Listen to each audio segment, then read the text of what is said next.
ওর সবচেয়ে মজার হলো ও যখন 5 দিন আমাদের পুরো এরিয়াতে কোনো বাচ্চা নাই, সে যে শত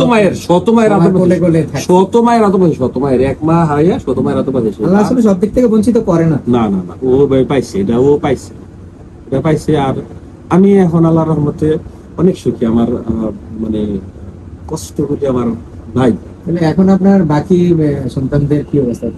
তারা একজন ক্লাস 7-এ আছে, মফিজউদ্দিনে আছে, মোটামুটি খারাপ না। ও 5-এর মধ্যে রোলটা আছে না, 6 সরি দুঃখিত, 6 মনে হয় রোলটা। আমি প্রায় যেটা দেখি ইয়েতে আপনার সোশ্যাল মিডিয়াতে যে আপনি মনে হয় বিভিন্ন রকম এক্সট্রা কারিকুলামে আপনার বাচ্চাদেরকে উৎসাহিত করেন, তারা এগুলিতে অ্যাটেন্ড করে এবং ফলাফলও মোটামুটি বেশিরভাগই তারা ভালো করে করতেছে। এইটাও কিন্তু একটা যোগ্যতা। আসলে সবাই জিনিসটা চায় না, সাংস্কৃতিক অঙ্গনে সবাই আসলে ভূমিকা রাখতে পারেন। আমার এটা ভালো লাগে যে আপনি আপনার যেই কঠিন জীবনের পরে আপনি আপনার সন্তানদেরকে যেভাবে গড়ে আনছেন, তাদেরকে যেভাবে বিভিন্ন জিনিসে জড়াচ্ছেন, তাদেরকে মানে মানুষের মতো মানুষ করার জন্য যতটুকু চেষ্টা করা উচিত আপনি মনে হয় সেটাই করছেন। আমি দূর থেকে যা দেখি বলছি, আমি যেগুলি আমার তো এটা ফেসবুকে যেহেতু আসে অনেক কিছু দেখেন। হ্যাঁ, এখানে ওই যে এক্সট্রা কারিকুলাম যেগুলি তারা অংশগ্রহণ করতেছে, এখানে আমার আগ্রহটা খুব একটা বেশি না। আগ্রহটা বলবো না, ভাবির তো নাই, তাদের আগ্রহ। আর শুধুমাত্র আমি যা বলে ইয়েস, এটা হচ্ছে কিছুটা মনে হয় ডিএনএর ব্যাপারও আছে। আমি তোমাদের সাথে আসছি, আপনার নিজের মধ্যে তো এই জিনিসগুলি আছে। আমি যেটি গান গাইতে পারেন, আপনি অভিনয় করতে পারেন, কবিতা আবৃত্তি করতে পারেন। মানে আমার এইটুক আপনার কাছে প্রশ্ন না করে যেটুক জানা আর কি, এর বাইরে অবশ্য আমার জানা নাই।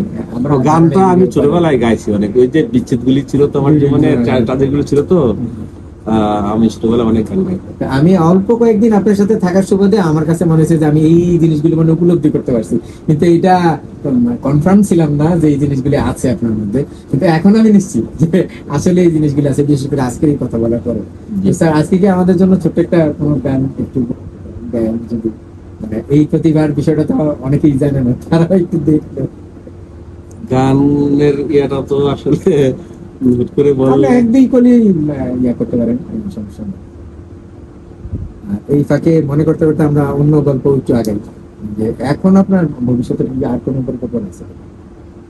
আমার বাকি সময়টা এখানে আমার জীবনের তো অনেক কথাই বললাম। এলাহাবাদে আমি জয়েন করার পরে এলাহাবাদের যে মানুষগুলি আমাকে যে ভালোবাসা দিচ্ছে, এটার তো তুলনা না।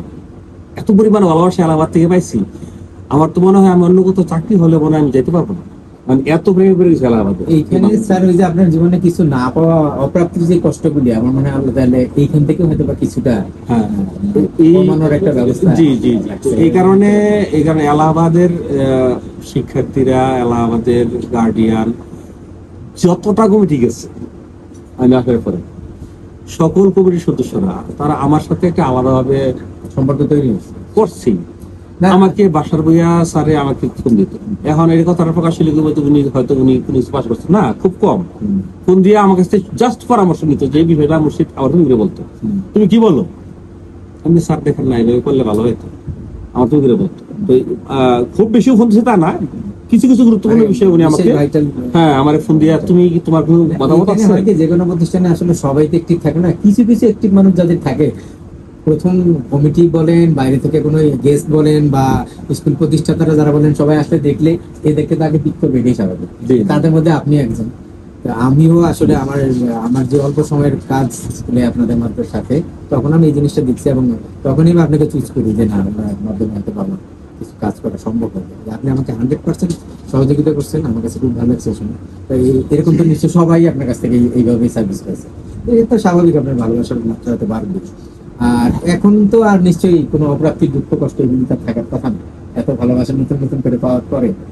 আর ইয়েতে আমাদের স্কুলের বিষয়ে আমার প্রশ্ন যেটা, সেটা হচ্ছে আপনি তো শুরু থেকেই পর্যন্ত বিভিন্ন ব্যাচ দেখলেন, তো কোন বিষয়গুলি আপনার মনে হয় যে আরেকটু নজর দিলে বাচ্চারা আরো ভালো, স্কুলটা আরেকটু ভালো আগাতে পারে, বাচ্চারা ভালো ফল করতে পারে, বা অভিভাবকদের কোন বিষয়গুলি আরেকটু নজর দেওয়া উচিত?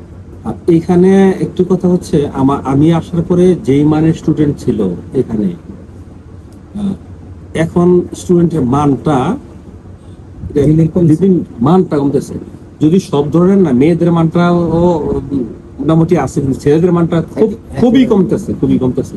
আমি এসে যে ছেলেগুলি পাইছি, যেমন এই যেমন সবুজ তার আলী তারে ব্যস্ত পাইছিলাম, এখন ওই যে মুসা তারে ব্যস্ত, ওই যে মুসা, তারপর ওই যে যাতে ওই যে পাশ পরে এখানে আমার কাছে তো মনে হয় এই- স্যার যে এই সমস্যাগুলো হয়তো এই কারণে হয় যে বিদেশমুখী একটা চিন্তা ভাবনা, তারপরে হচ্ছে মোবাইল ম্যানিয়া, মোবাইলটাই সবচেয়ে বড় ক্ষতি করছে। এই জিনিসগুলিতে ইনভলভ বেশি হয়ে হ্যাঁ। যাওয়াতে, নাইলে আমার কাছে মনে হচ্ছে যে অনেকগুলি মেধাবী ছেলে অনেক আছে আছে, আছে, এই- কিন্তু তারা আসলে তাদের মেধাটাকে ওই না না না, এখানে কাজে লাগায়। প্রয়োগই করতে পারছে না, তারা প্রয়োগ যেমন করার আমি আপনার এবার যে কোচিং এ যেটা দেখছিলাম ট্রেনে, এবার আমি আশা করছি ভালো ফলাফল হয়তো বা আল্লাহ আমাদেরকে দিতে পারে, কিন্তু এর চেয়ে হবে। অনেক বেশি ভালো ফলাফল আমাদের হওয়ার কথা ছিল। কথা ছিল। এই ব্যাচটা যেই মানের ছিল, কিন্তু ওরা আসলে সবাই, আমি সবাইকেই বলবো, সবাই 100% দেয় না।